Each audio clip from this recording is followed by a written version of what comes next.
किंतु उनकी रहने खाने की कुछ भी व्यवस्था नहीं थी।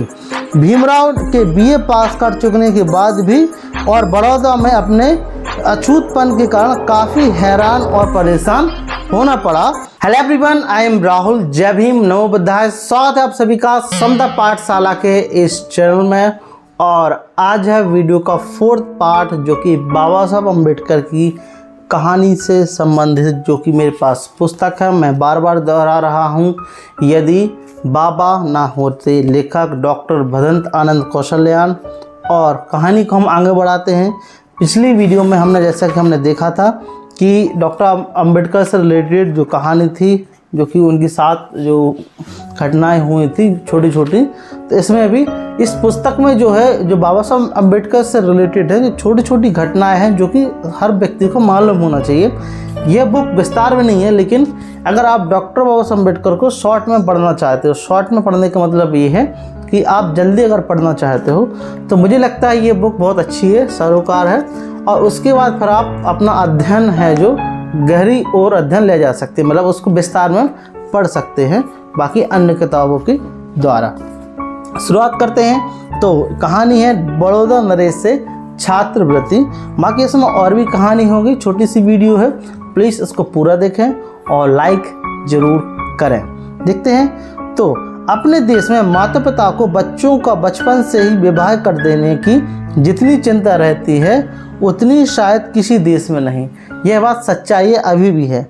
सूबेदार की 50 रुपये मासिक की आमदनी से जब घर परिवार का सारा खर्चा और दोनों लड़कों की पढ़ाई का खर्चा चलना कठिन हो गया था, तो उन्होंने भीमराव के बड़े भाई आनंद राव की पढ़ाई बंद करा दी। जब मुसीबत हो गई और उसे एक कारखाने में नौकर रखवा दिया। इससे रामजी सूबेदार की कुछ आर्थिक सहूलियत हुई। तब उन्होंने आनंद राव की शादी भी कर दी। आगे है, आनंद राव के बाद भीमराव की बारी थी। उन्होंने इसके लिए पहले एक लड़की ठीक थी, लेकिन बाद में दूसरी लड़की उन्हें अधिक पसंद आ गई। रामजी सूबेदार ने पहली लड़की को पिता को जवाब दिया, ऐसा करना ठीक ना था। लड़की के पिता ने रामजी सूबेदार के विरुद्ध पंचायत में शिकायत की। रामजी सूबेदार ने अपना दोष कबूल किया। पंचायत में उन पर 5 रुपये का जुर्माना किया। उस टाइम पे 5 रुपये बड़ी बात थी, आज के लगभग 500 रुपये, 500,000 रुपये। रामजी सूबेदार ने 5 रुपये का जुर्माना खुशी खुशी दे दिया और कुछ ही समय बाद इस दूसरी लड़की से भीमराव का विवाह कर दिया। इस दूसरी लड़की की आयु के समय कुल 9 साल की थी। उसका नाम था रमाबाई, मतलब उनका नाम बोलना चाहिए, लेकिन अब उस टाइम पे जब 9 साल के तो उसकी यूज़ हो रहा है, तो उनका नाम था रमाबाई। भीमराव की आयु 14 साल की थी जब बाबा साहब अम्बेडकर 14 साल के थे। और रमाबाई ससुराल आने पर, मतलब रमाबाई बन गए, एक्चुअली में उनका नाम था रामीबाई, और ससुराल आने पर रमाबाई बन गए। भीमराव ने जैसे तैसे बीए पास कर लिया। अब नौकरी का सवाल सामने आया। सूबेदार चाहते थे कि भीमराव बम्बई में ही नौकरी करे, किंतु भीमराव को महाराज सयाजीराव गायकवाड़ से जो सहायता मिली थी, उसका ख्याल कर बड़ौदा राज्य की सेवा करने का निश्चय किया। 14 वर्ष की आयु में लगभग भीमराव ने महाराज को पत्र लिखा। महाराज ने भीमराव को बड़ौदा बुलवा लिया, और बुलवा तो लिया, किंतु उनकी रहने खाने की कुछ भी व्यवस्था नहीं थी। भीमराव के बीए पास कर चुकने के बाद भी और बड़ौदा में अपने अछूतपन के कारण काफ़ी हैरान और परेशान होना पड़ा। वह बड़ौदा में अधिक दिन नहीं रह पाए। क्यों, किस कारण? क्योंकि उनको जातिगत के कारण उनको कमरा ही नहीं मिला। अब कमरा ही नहीं मिल पा तो वो कैसे रह पाते, और कि उन्हें बम्बई से तार आ गया। पिता बीमार हैं, चले आओ। भीमराव ने 2 हफ्तों की छुट्टी लेकर बड़ौदा से बम्बई के लिए प्रस्थान किया। इस समय वह बड़ौदा के लेफ्टिनेंट पद पर नियुक्त थे। बड़ौदा से बम्बई आते समय रास्ते में सूरत स्टेशन पड़ता है। भीमराव की इच्छा हुई कि पिता के लिए सूरत स्टेशन से थोड़ी बर्फी ले चलें। शायद रामजी सूबेदार को बर्फ़ी बहुत पसंद रही होगी। भीमराव बर्फ़ी के लिए स्टेशन पर उतरे ही थे कि उधर गाड़ी चल दी, मतलब उतरे ही थे और गाड़ी छूट गई। भीमराव दूसरी गाड़ी से बम्बई पहुँचे। उस समय नाम बम्बई होगा इसलिए बम्बई है। घर पहुंचकर देखते ही क्या कि पिताजी मरणोन्मुख में पड़े, मतलब उनकी पिताजी की डेथ हो चुकी है और सभी लोग उन्हें घेरे बैठे हैं।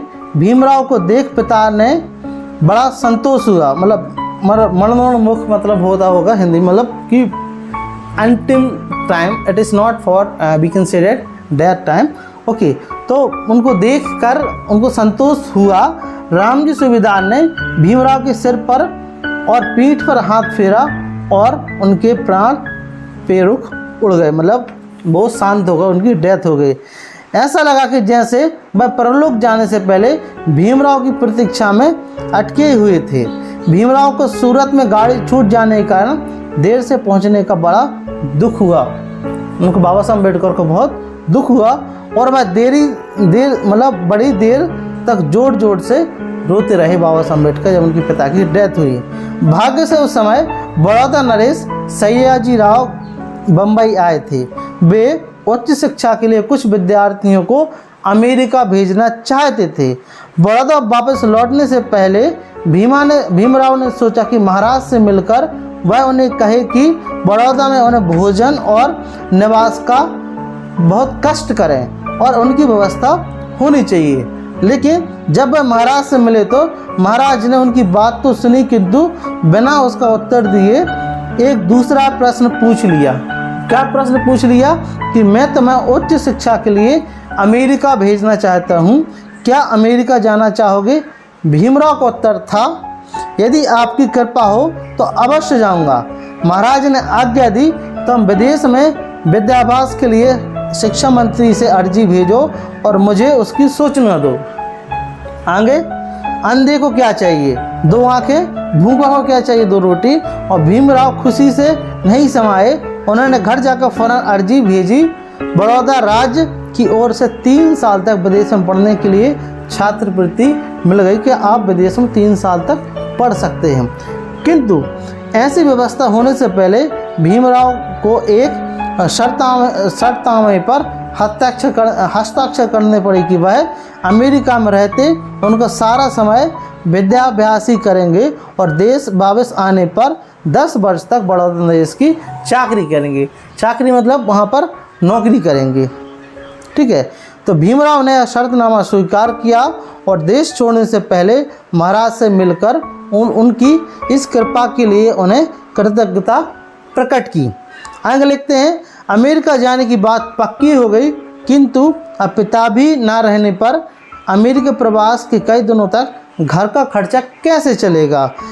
ठीक है, कैसे चलेगा, यह चिंता सवार हुई।